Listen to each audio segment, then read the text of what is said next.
Hello guys, എല്ലാവർക്കും എൻ്റെ അറിവിൻ്റെ കൂടാവുന്ന യൂട്യൂബ് ചാനലിലേക്ക് നല്ലൊരു ഗുഡ് ഈവനിങ്. ഞാനിപ്പം സമയം വളരെ വൈകിയാണ് ഇപ്പം ഈ വീഡിയോ ചെയ്യുന്നത്. കുറേ ദിവസങ്ങളായിട്ട് ഞങ്ങൾക്ക് വൈക്കത്തെ വടക്കുപുറത്ത് പാട്ട്, അതുപോലെ തന്നെ ഷൂട്ടിംഗ് ലൊക്കേഷൻ, അതുപോലെ ഉത്സവങ്ങൾ, ഇതിനെല്ലാം പോയതിൻ്റെ കാഴ്ചകളാണ് ഞാൻ നിങ്ങൾക്ക് ഷെയർ ചെയ്തത്.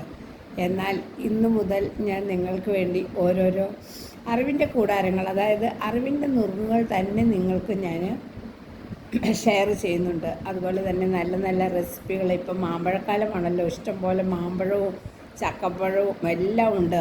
നാട്ടിൽ പച്ചക്കറി വന്നില്ലെങ്കിലും നമ്മുടെ അടുക്കളയിൽ തീ പുകയും എന്നുള്ളത് ഉത്തമ ഉദാഹരണമാണ്.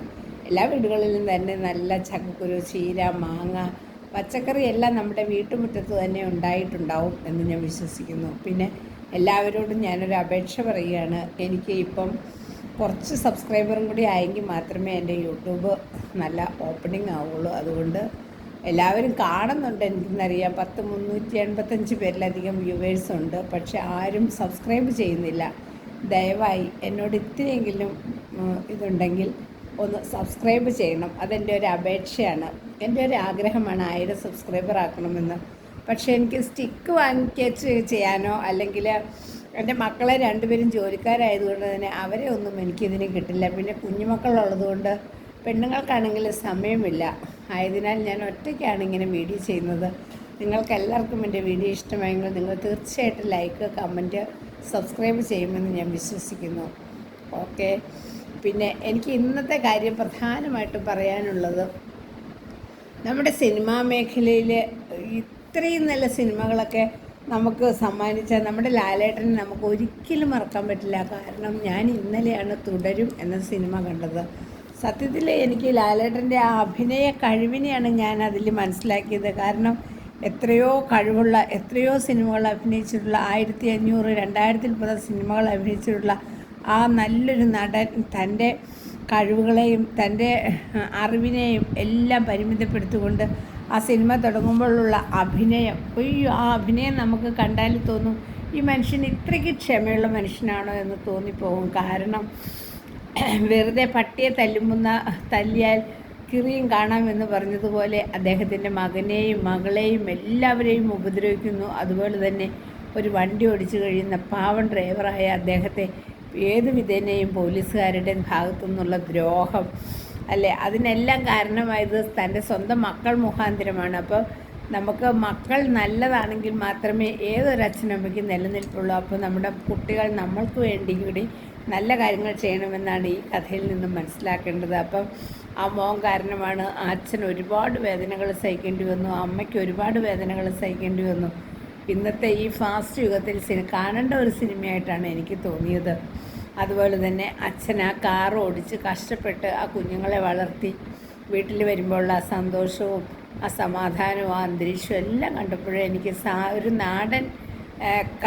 നാടൻ വീടിൻ്റെ ലുക്കായിരുന്നു അനുഭവപ്പെട്ടത്. പക്ഷേ അദ്ദേഹത്തിൻ്റെ സമനില തെറ്റി അദ്ദേഹം ആകെ തകിടം മറിഞ്ഞു.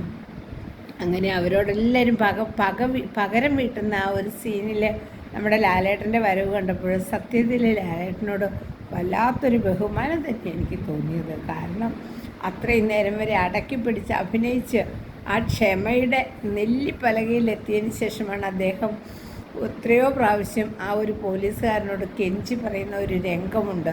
നമ്മുടെ ഹൃദയത്തിൽ പോലും അത് തട്ടിയെന്ന് വേണം പറയാനായിട്ട്. എത്ര കഴിവുള്ള കലാകാരനാണ് ആ ഡയലോഗെല്ലാം. അതേപോലെ തന്നെ അദ്ദേഹം അത് നല്ല രീതിയിൽ അവതരിപ്പിച്ചു. അതുപോലെ ശോഭനാമ്മ, എത്രയോ സിനിമകൾ, നമുക്ക് നല്ല നല്ല സിനിമകൾ സമ്മാനിച്ചിട്ടുള്ള ശോഭനാമാമിനെ ആ പോലീസുകാരൻ തല്ലുമ്പോഴും വല്ലാത്തൊരു ദുഃഖം തോന്നി.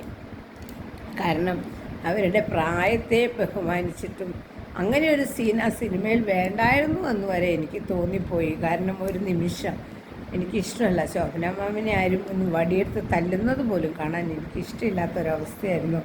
ആരെയും തല്ലുന്നത് എനിക്കിഷ്ടമല്ല, വേദനിപ്പിക്കുന്നവരെ എനിക്കിഷ്ടമല്ല. കാരണം നമുക്ക് വായു കൊണ്ട് എന്ത് പറഞ്ഞാലും കുഴപ്പമില്ല, അല്ലെങ്കിൽ മിണ്ടാതിരുന്നാലും നമുക്ക് വിഷയമില്ല. പക്ഷേ ഒരാളെ വല്ലാതെ ഇറിറ്റേറ്റ് ചെയ്യുന്ന രീതിയിൽ, വല്ലാതെ വേദനിപ്പിക്കുന്ന രീതിയിൽ തല്ലുന്നത് കാണുന്നത് എനിക്ക് മഹാസങ്കടമായിട്ട് തോന്നി.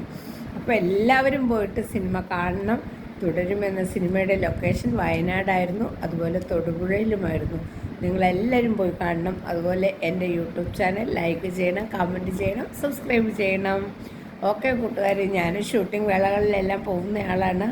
ഇപ്പോൾ 2-3 സിനിമയിൽ പോയി പാർട്ടിസിപ്പേറ്റ് ചെയ്തു. ഒന്ന് പൊങ്കാല, പിന്നെ വേറൊന്ന് ഗുരുവായൂർ അമ്പലനടയിൽ എന്നെ കണ്ടിട്ടുണ്ടാവും ആളുകൾ. അതുപോലെ ഇപ്പോൾ രണ്ടാമതൊരു സിനിമ ചെയ്തത് ടിക് ടാക്ക്, ആസിഫ് അലിയുടെ ഒരു പുതിയ പടം. അതുപോലെ മൂന്നാമതായിട്ട് മമ്മൂട്ടി മോഹൻലാലിൻ്റെ 2020 പോലത്തെ ഒരു ചിത്രത്തിൽ പാർട്ടിസിപ്പേറ്റ് ചെയ്യാൻ കഴിഞ്ഞു. ഇനിയിപ്പം അടുത്തത് ഒരു നിവിൻ പോളിയുടെ സിനിമയായിരുന്നു. അടുത്തത് സിനിമ, ആ സിനിമയുടെ പേരിട്ടിട്ടില്ല, എങ്കിലും ആ സിനിമയിലും എനിക്ക് പാർട്ടിസിപ്പേറ്റ്. അപ്പോൾ ഇപ്പം 4 സിനിമയിൽ എനിക്ക് പാർട്ടിസിപ്പേറ്റ് ചെയ്യാൻ പറ്റി. പൊങ്കാല എന്ന് പറയുന്നത് ബാബുരായ് സാറിൻ്റെ സിനിമയാണ്. അതിൽ ശ്രീനാഥ് ഭാസിയാണ്. യാമി എന്ന് പറയുന്ന നടിയാണ് പുതിയ നായിക.